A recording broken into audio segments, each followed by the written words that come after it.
Today on Talking Solutions, very excited to welcome Dan Williams, Chief Operating Officer or COO from Three Square Food Bank. Dan, thanks so much for coming in. Terry, thanks for having me. I got to meet you for the first time over at Glazier's Food Marketplace when we did the kickoff of the food drive for the month of May with our friends from the Jersey Boys. I loved the things that you and I talked about. There's some exciting things about Three Square. Is this the busiest time of the year for Three Square? Definitely one of the busiest. Holidays are always busy for us because the awareness of hunger really is amplified during the holidays. That's really where we receive most of our food drives. But if you look at the magnitude of hunger, it's actually worse in the summer because of kids being out of school.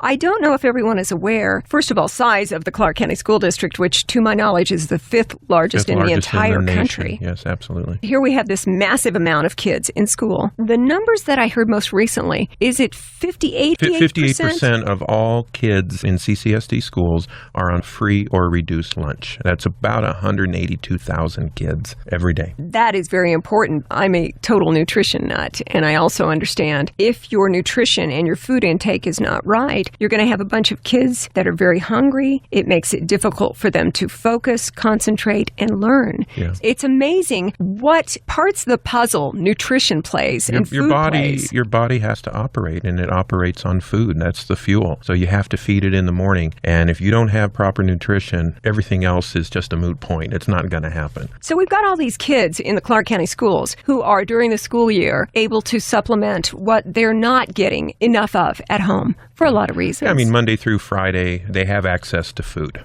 Right? There's subjectiveness on what that value is of that food or what they're consuming. That's not our arena to criticize, but they have food. And then when you look at the weekend, what are they doing on the weekend? And this is where our Backpack for Kids program really makes a difference because we're targeting the most at-risk kids in 270 of the Clark County schools. And we work with those schools and those administrators to get about 5 pounds of shelf-stable food that they can take home with them. It's called the Backpack program. We put it in a white bag, and then the administrators at the school discreetly put it into their cubbies on Friday. So we're going to put out probably 225,000 of those bags in 35 weeks. So we feel like that 35 weeks we're in pretty good shape. You know, I mean, it's still a lot of kids that need a lot of food, but we're trying to meet the need the best we can. Hunger is all about awareness. That's what it is. There's plenty of food in this country. We overgrow food by 40%. That means we could feed 120 million people in this country more than our population. We could feed Germany and have leftovers. I was at a hair salon last week, and they were saying, you know,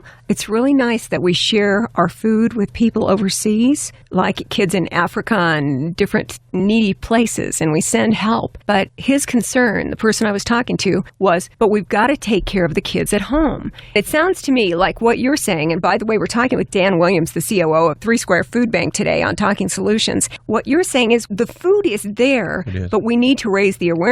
Distribution channels, I would imagine, have to be maximized to make that work. You're right on. You could work for us. But yeah, we help everybody because there's plenty of food. So there is a extreme lack of awareness in this country when it comes to hunger. We're a country of excess. We have 5% of the world's population, but consume most of the world's goods. We produce the most food in the world, and we export it. There's still plenty of food in this country. Obviously, we're going to export it to make money so we can bring revenue into the country. But when you look at the billions of pounds that are wasted in agriculture, it's not as bad because the stuff actually gets plowed back into the earth. It's not going into a landfill. But you're spending a lot of water resources and a lot of labor and fuel to grow that food, only never to make it to market. And then you're manufacturing 27 billion pounds of manufactured food. Now, most of that stuff is getting turned into biofuels and it's feeding livestock. But where the big rub comes in, and this is where I'm pretty passionate, is the retail sector. I spent 33 years here in Vegas in the retail sector. I was born and raised here. I started going to work when I was 17 in the grocery business. And when I was 50, I left. I had to do something more significant, I felt, with my life. But when you look at all the food in the retail sector that goes to a landfill, that's where the big rub is. The numbers are very easy. There's 22 billion pounds lost in the retail sector into landfills every single year. There's 49 million people that are food insecure in the country, needing about 6.5 billion pounds of food. That's the meal gap right now in terms of poundage in the country. So do the math. 22 billion lost to a landfill, 6.5 billion to solve hunger. So we don't have the awareness, and then we don't have the connectivity or for the logistics. Now, here it's a little different. We're fortunate to have a fantastic community that has rallied around hunger. We're only 7 years old, Three Square is. But for decades, many of our agency partners have been on the front line and are on the front line today fighting hunger. But the term food insecurity is only 5 years old. It was basically brought out of Map the Meal Gap, which is only a 5-year-old study. So when you look at hunger in this valley, we didn't talk about it really heavily until about 7 years ago when Three Square started. And we said, hunger is a huge issue, my friends.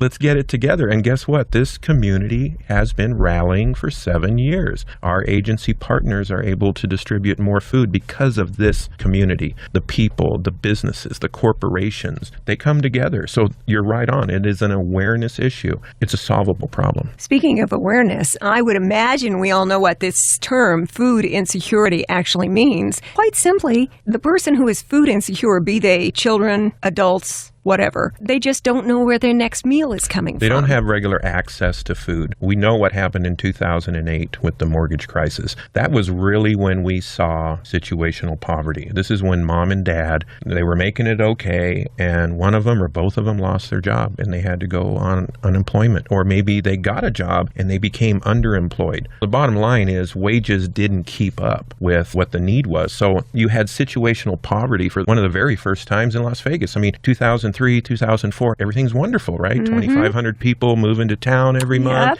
Construction, everything is great. We didn't talk about hunger. So here you are still reeling from the effects of that event. That happened to people. They didn't make that. Something happened and they were the victims of that. So now we look at 305,000 individuals every month that are food insecure in Southern Nevada. Different levels, certainly there's moderate food insecurity where, you're going to skip a meal or, you don't have the money to necessarily purchase all the groceries you want. Then there's a higher level of food insecurity where you're trying to stretch meals. Your mom and dad, you're buying a lot of pastas and belly fillers to try to get your kids fed. You might be skipping meals so your kids can eat. You might be watering down foods. And then there's extreme food insecurity where you just flat out don't have any money. You don't know where your next meal is coming from. You are a senior who needs to buy your medicine instead of buying groceries. Many seniors are too proud to come forward, so they're in their house, and there's a whole population of seniors out there that people don't know about. They're food insecure and they're struggling. So there's different levels, but at the end of the day, when we look at hunger, it has a health effect on people because you're not going to consume the right foods or you're just not consuming enough food. And what happens is, unlike third world countries where they die every day, 14 children die every minute in third world countries of hunger. That doesn't happen in the United States. What we die here of is diabetes, hypertension, high blood pressure, obesity. Those are all the symptoms of being food insecure. I have so many ways I can get up on my soapbox about all of this because I get the opportunity with Talking Solutions every week to talk about a lot of different topics. And we just did a long discussion on mental health awareness, and food and nutrition can play into your mental health, your medical health. It has so much to do with you functioning 100% as a person. It is. There's so much food in this country. Why would we have anyone that lacks access to it? And you're right. There's a feeling of hopelessness when you aren't able to consume food or consume the same food as your peers. You become a different class in your mind and you get depressed and there's a lack of hope and it leads to people making bad decisions. This is a fascinating topic. Dan Williams, COO from Three Square, the food bank here in Clark County and beyond. I got educated a few months back about the fact that Three Square actually takes care of more than just this massive place we live in called Clark County, that there are other counties also that are covered by your services. When we talk about Three Square and awareness and the need, you spent 33 years in the grocery business. You know the supply side of it. So now that you're in the position for Three Square, how long have you been in this job? I still go by months, so I'm still a baby, right, in the food banking world. But this October will be 3 years. Yeah, when you look at the retail sector, I worked in there. I knew how much food was thrown out. But we did a really good job of rescuing it. Our company, we did the right thing. It's actually lucrative for a business to donate their food. Well, sure, they get a tax write-off, right? They get a tax break on it, right? So they take dollars or cents per pound, and not only can they get a tax break, they're going to save money by not using trash services or haul away services or dump fees that can be $95 or $100 a ton. So why spend all this money in trash fees? Save it for your company, right? For your stockholders to lower prices, whatever you want to do with it. But companies overspend on trash fees when they don't have to. There are 200 food banks in the United States that are affiliated with Feeding America. We're one of 2 in Nevada. You mentioned, yes, we have 3 other counties we serve, Nye, Esmeralda, and Lincoln. 98% of all our activity is right here in Clark County. I mean, this is where all the folks are. And Clark County is 8,200 square miles, but frankly, it's about 400 square miles is what we're serving, because that's where about 76% of the state lives. Density right under our feet. The fortunate thing about 3 Square is we can do this. You've seen 3 Square grown from 0 meals. We're at about 33 million meals a year that we're putting out. The meal gap in our service area is only 45 million meals. So we're less than 12 million meals away from having this thing solved. We're on pace to do this. We need some more awareness, right? So we need to get more people involved like yourself. This is beautiful what you're doing for us, because this is going to get the word out. When people know of a problem, there's a lot of smart people out there to go support it and get it fixed. So we just need some more folks in on this. We're making great strides. Again, the community is so gracious. It's one of the best. I've only lived here, so I can easily say this is the best city in the world, but a lot of people come here, a lot of visitors come here, and they get involved as well. We need some more locals to get out there. We need some more businesses, but when it comes to that retail sector, that's where the food is. It's really neat that you know it so well after having been in the grocery industry for 33 years. So you come into the COO position with 3 Square and you go, okay, I see the numbers. I know how much there actually is out there that we can get to. And you understand the way to talk to them in a business sense that actually makes it happen. Yes. Again, they have a lack of awareness as well. So when you go to these stores, and an average grocery store might have 85 or 100 people, there might only be a couple people that really know the deal. That really has to come from the higher ups, the corporate and the district management, and those folks, and they all have programs, but is it as important to them as selling groceries? The process is the same whether you throw it in the dumpster or not.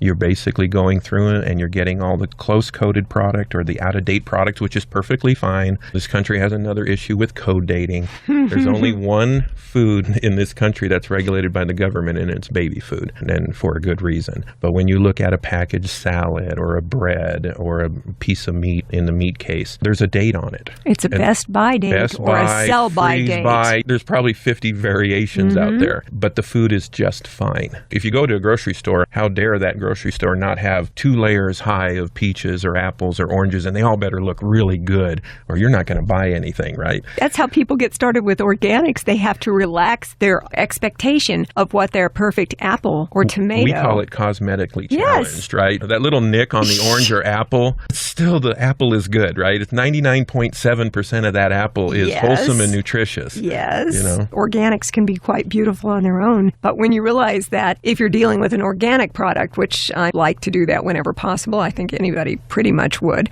you've got additional nutrition on top of it. There are so many pluses and so many good positive factors about that. But yes, we do expect, and I've done the grocery openings years ago because I've been in town. Like you said, you were born and raised here. Right. I have only been here 23 years, but this is home. I love this city so much and the people in it. I've done over the years different grocery store grand openings. I mean, Lucky Store's been gone for a while. I worked for Lucky's. Okay, I did the grand opening of the one, probably Jones in the 95. And in the 95. Yeah, and I was there the first day, and you're right, the produce looks so perfect. Has to. They had a marching band outside, and we're celebrating all this food. And it did look perfect. And yes, produce departments are so important. It's one of the things that I think is really interesting. I believe that there's a lot of people out there that think that what 3 Square Food Bank provides for people who are food insecure, who are needing your services, they're going to get canned goods and maybe some peanut butter and spaghetti. There's more to it than that, isn't there? I'm actually glad you brought that up. When you look at rescue food, we call it food rescue. So when we go to these grocery stores, and we have 185 retail partners that we pick up from.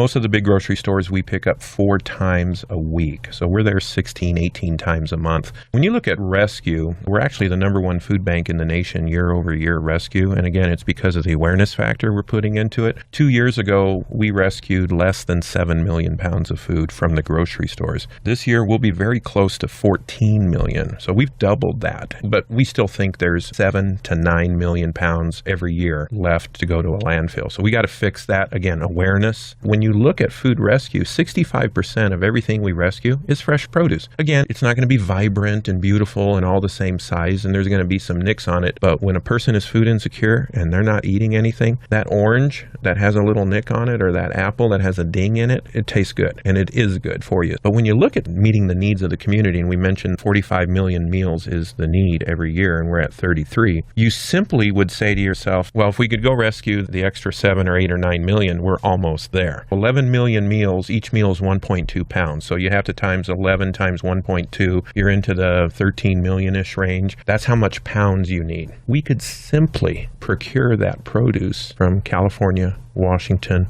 Idaho, Arizona. That food is available to us today. Yes, there is a drought in California, but every day we are offered 10 semi-trailers of extra produce in California. And that is the way to solve the meal gap. And that's what actually we've been doing. Last year, we procured or purchased 9 million pounds of fresh produce. That is above and beyond what we rescued from the grocery store. This year, we're budgeted to bring in 12 million pounds. That is all beautiful, fresh produce. Again, if you get a bin of oranges with 850 pounds, there might be 20 pounds of oranges that maybe we don't want to serve. But we have this volunteer base that probably is one of the best in the nation. When you talk about this community rallying, we'll probably exceed 20,000 unique individuals this year that come to 3 Square and pack groceries or go through these bins of oranges and apples and potatoes and onions. They go through them to make sure the best quality is there, and they put them in individual units of service or bags, 3 to 5 pounds. We have people that go through these. So we're able to offer this very dignified experience at a mobile grocery giveaway or a pantry from one of our agency partners. It's a very streamlined process. It's not 50 people around a bin of oranges trying to grab oranges. We have a very great process, probably one of the best in the nation. We want to bring in fresh produce. We want to bring in even more,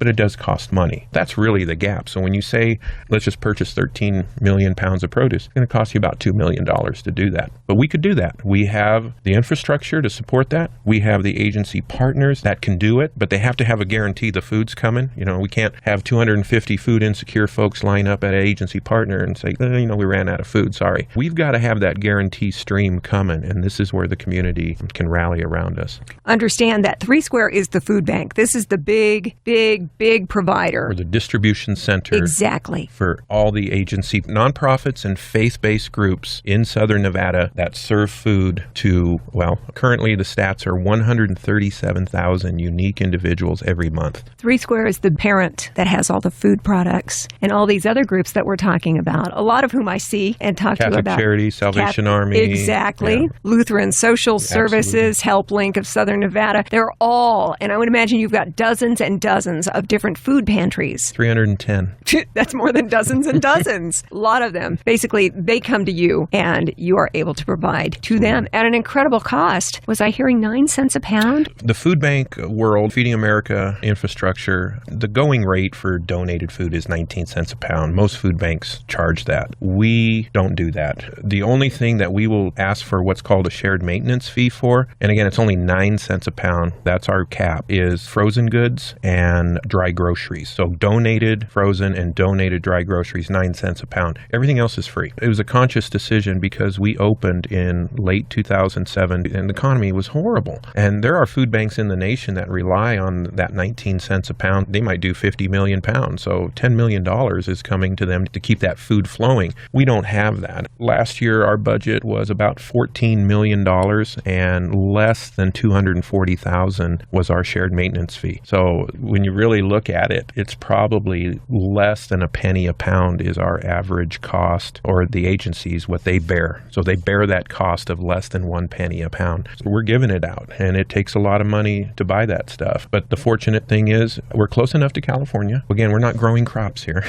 Not a lot of food being grown in the middle of the desert. Not a lot. I want to do some on my back patio, but I haven't gotten to that that's not yet. You're not gonna have a lot of food insecure people at your house. No. Then you have 2 other major factors because we're in the middle of the desert. Number 1 is the manufacturing. We don't enjoy manufacturing here. I mean, Ocean Spray has a plant here, a toilet paper plant. It's not significant. So manufacturers don't come here. They're in California. They're in Arizona. They're somewhere else. But But one of the biggest hurdles that we have to come over is the fact there aren't distribution centers of food here. So when you look at Walmart, Kroger, Safeway, and Albertsons, all their distribution centers, whether it's dry, frozen, or fresh, are in other states. That means we are literally in the middle of a desert, and we are reliant on other states and logistics to bring food to our warehouses. We've got to cultivate those business relationships, and certainly we enjoy the Feeding America affiliated relationships, which is that corporate piece. But we go to California, we go to Washington, we go to Arizona. I've been on the border of Mexico making deals to try to get produce in here, and that's how you're going to end hunger, is you're going to rely on the relationships that you form to get food. It's the business part of it. In fact, I had one person who I came across a few months back who kind of had a chip on his shoulder about 3 Square. And he says, it's too much like a business. I'm like, no, that is to 3 Square's benefit. Absolutely. You have to talk the language of the people who have what you need. Listen, we're a nonprofit. That's our tax status. That's what that is. You better operate like a business, because if you operate with the premise that everything's going to be great because people are going to give us money, we hope that happens, but Sure. That's not a strategy. The strategy is put in good business practices, reduce costs as much as you can, become an efficient operation. Logistics, efficient. Warehousing, efficient. Business practices, immense. It's a big part of it. You have to speak the language. Understanding what they experience. I love the idea of heightening the awareness even more, coming around and salvaging stuff that would otherwise be wasted and discarded. And I can't imagine that anybody wouldn't jump right up and say, we want this for so many reasons. There are so many benefits involved, including at the end of the day, feeling that A, you help the environment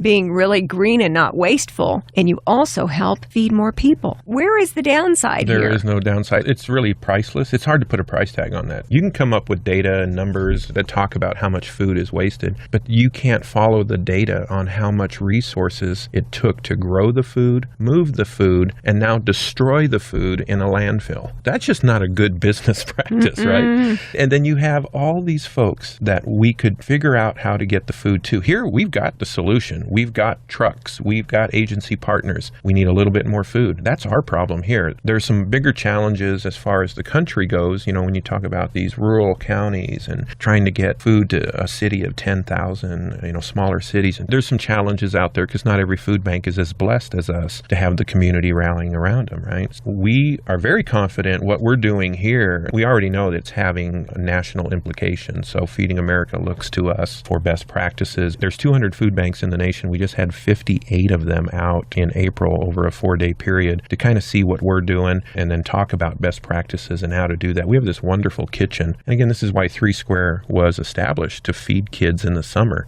3 Square was actually never going to be a food bank. I didn't know this. No, it was never going to be a food bank. It was going to be a congregate meal site or a solution to summer hunger for kids. It was the vision of Eric Hilton, the youngest son of Conrad Hilton, still on our board. Mind is like a steel trap, very sharp. It was his vision. He saw a news program about childhood hunger in the summer in southern Nevada, and he just couldn't wrap his head around it. Why?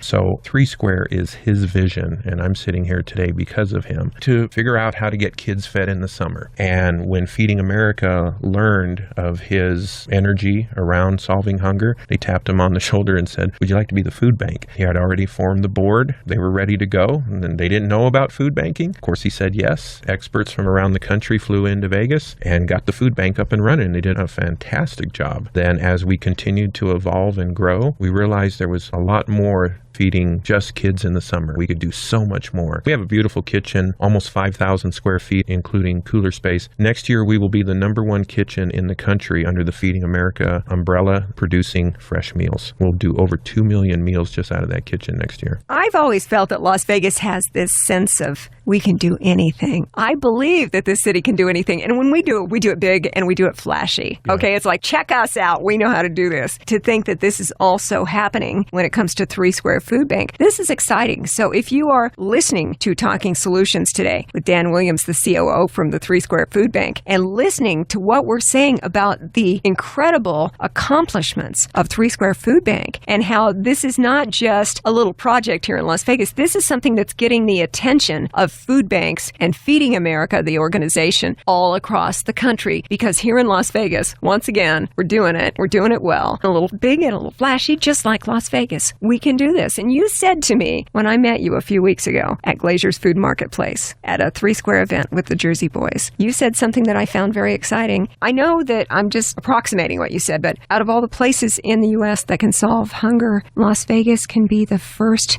to actually achieve it. Absolutely. The bottleneck is just cash. Again, 7 years ago, nobody knew how to run a food bank here. We wanted to do the right thing. We were playing from the heart and the soul, and we were going to get something solved and bring some awareness to this, but no clue on what the possible end result would be. Everybody, well, you can't solve hunger. Hunger is rooted inside poverty and unemployment. No, hunger is rooted in the sense that you have a lot of food and you have a lot of people who need it. Get it to them. That's solving hunger. And so that's the mentality that we took. It's a number. We got to get it effectively distributed. We can't just bring all this food and put it in the back of a football field. We're going to get it to the people who need it. So it was really identifying, well, where are these folks, right? We're one of the most innovative food banks. We just don't say, well, let's just get it in Clark County. We identify zip codes that have food insecurity, and we target those zip codes with partners or mobile grocery giveaways. When we look at agencies in the Northwest, we have agencies that would distribute less than 10,000 pounds a month. Those same agencies are doing 1.5 million pounds a year now. That's significant. And it's really because we could guarantee them the flow of the food. They can obviously guarantee the connectivity to food insecure folks because they're everywhere. So this was about a steady diet of fresh food given out. It was a number. So we looked at it as a business opportunity. Here's the need. Here's what it's going to take. Do we have our infrastructure right? Is the team the right team? Are they all on the right seat on the bus? Is the transportation efficient and effective? Is the warehousing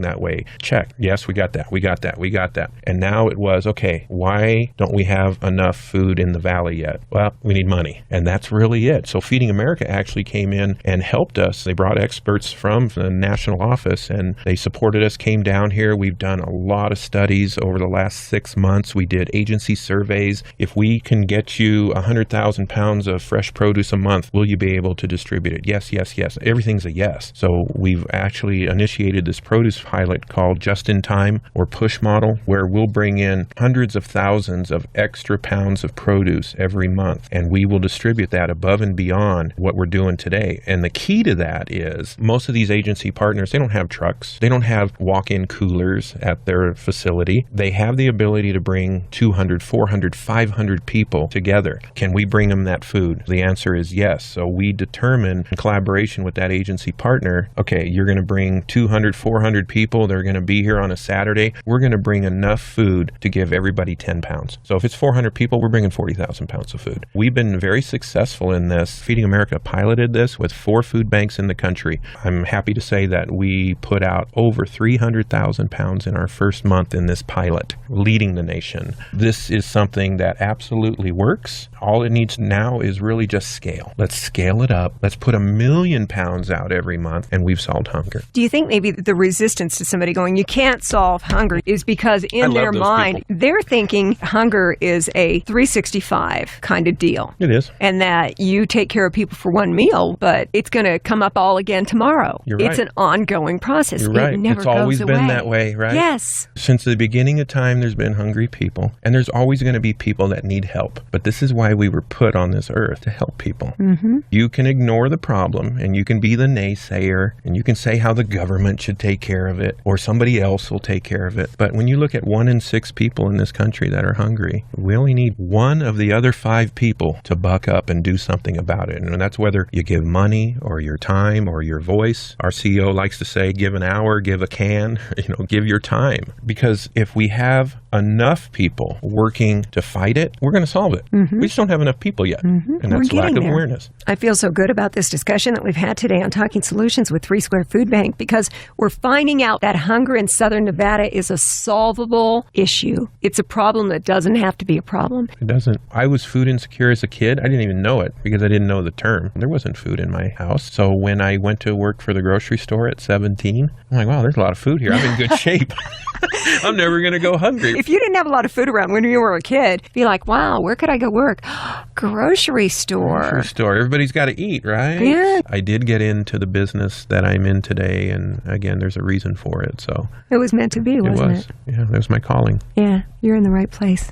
Hunger is a solvable issue in Southern Nevada. There are so many things every single one of us can do to help, be it donating food, donating dollars, volunteering your time, or all of the above. 3square.org is the website if you need help, if you want to volunteer. This is something that is fixable, and that's why it's so exciting. And it's so great of you to come in and join us today. Dan Williams, the COO from 3 Square Food Bank. You come in and see me anytime with news like this. I know where you work now. I will be here. Thank you for having me. Talking Solutions is a production of the Community Relations Department here at Beasley Media Group Las Vegas. Get more information on today's topic on our Talking Solutions page on Facebook, where you will also find links and a podcast of today's show. Thanks for listening, and have a great week.